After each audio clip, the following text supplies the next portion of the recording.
Well, happy Monday.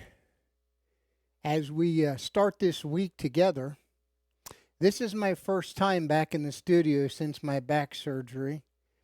And I was thinking over the last few weeks as I've been recuperating and recovering and trying to walk a little further each day and try to get back in the groove of things, how stressed I was prior to my back surgery. And it reminded me of a story I want to share with you in the Bible. It's in Matthew 15. Matthew 15, 32 and 33. Now, here Jesus is teaching, healing. Great crowds are gathered around him.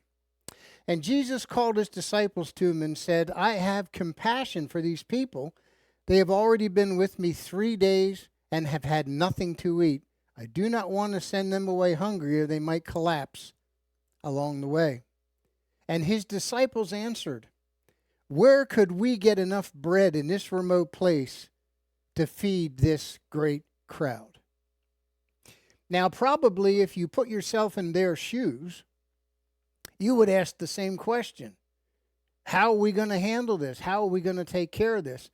The problem is, if you turn back to Matthew chapter 14, the disciples had witnessed him not that long ago feeding 5,000 people with a few fish and a few loaves of bread, if you remember. The disciples had witnessed this. This passage is about feeding of the 4,000. But they had witnessed Jesus with a few fish and loaves of bread and a little boy's lunch bag or lunch basket. They had witnessed him feed 5,000 people. Now here we are again, and the story replays itself. The movie replays itself. And they say, well, how are we going to deal with this? Where are we going to find enough bread to feed all these people? And it's just a reminder, brothers and sisters, that whatever you're facing this week, whatever you're going through, whatever you allow your mind to make worse and worse and worse, it's never as bad. And even though we're not supposed to live in the past, we're supposed to allow the past to remind us where we have come from, the things that God has delivered us from.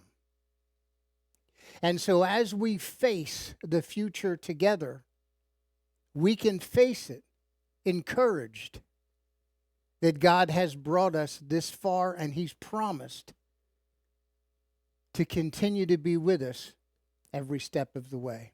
I pray that's an encouragement to you. It certainly was to me, because all the things that I had decided in my head that could go wrong with this back surgery, I sit before you today and say it was always worse in my mind than it actually had been. And God had brought me through other surgeries in the past.